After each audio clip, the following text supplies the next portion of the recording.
Hey there, City here with another trade recap, and today was a continuation of the momentum, and it was started with obviously the previous week runner DWSC and PHUN. BKKT was the sixth leading gapper in the entire US stock market when the market opened, and at that point, in the pre-market hours, it formed this bull.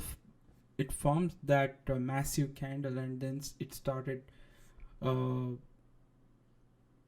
following the channel, or following that inclined raising inclined line on this in this pre-market hours. When the market opened, it flushed down initially. Now when I observed this type of price action at the open, I decided, okay, there is no point trading this stock. There is nothing going on with this. It will probably flush down to the original price, which is like $9. So I didn't pay much attention to that. But then it formed this. It broke out from that pattern, and if you see here, it is there is another bullish pennant pattern over here.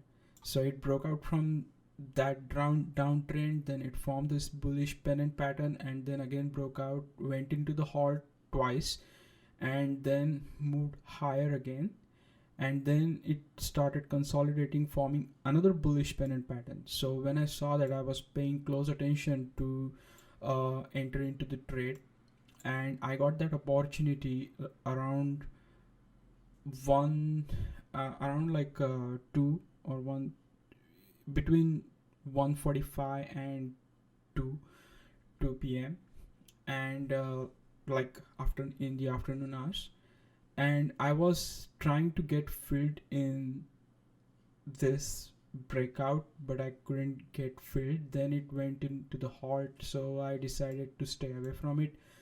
I placed my order somewhere around this $17 or 17.50, because this second halt was unusually long, and I don't know what exactly happened over there, but probably it was waiting for some kind of like a news or explanation about this volatile activity or this volatile price action.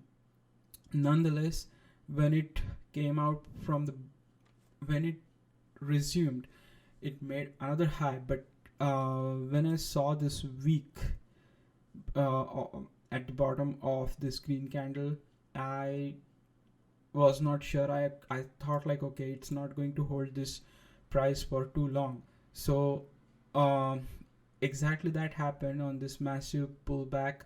Then it started showing some bullishness, then pulled back again, and on this pullback I entered. I'm sorry. After this red candle, I made first trade with 500 shares at 24.29, and then sold it back again at 25.09. So made a good 50-60 cents of profit over there, maybe more than that.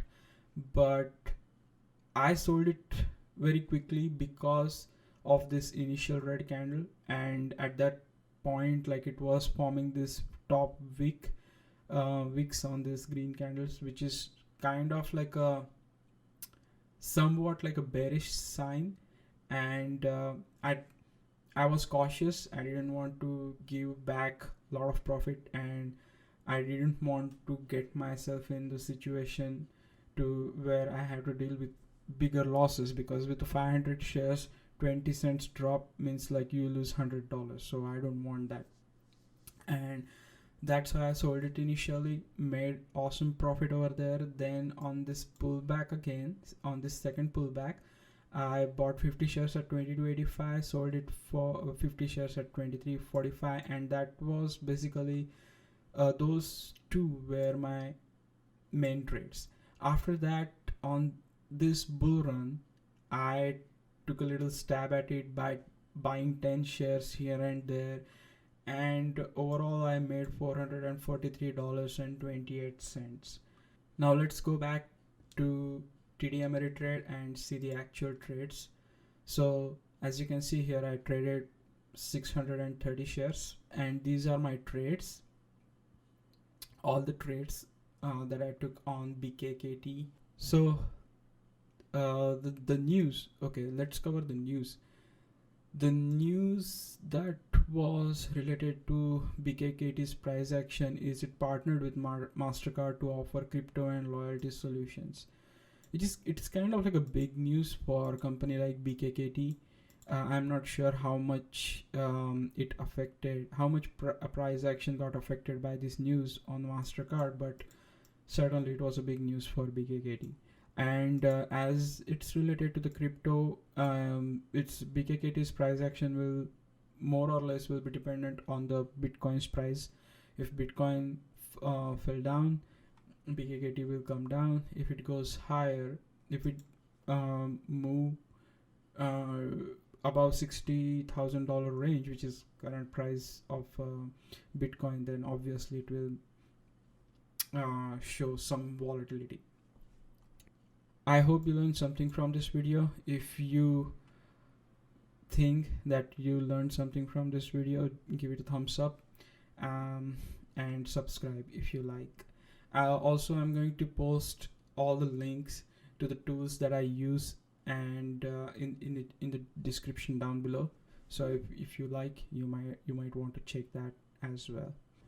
That's it for this video, guys, and see you again in next trade recap. Thank you for watching and have a good night. Bye.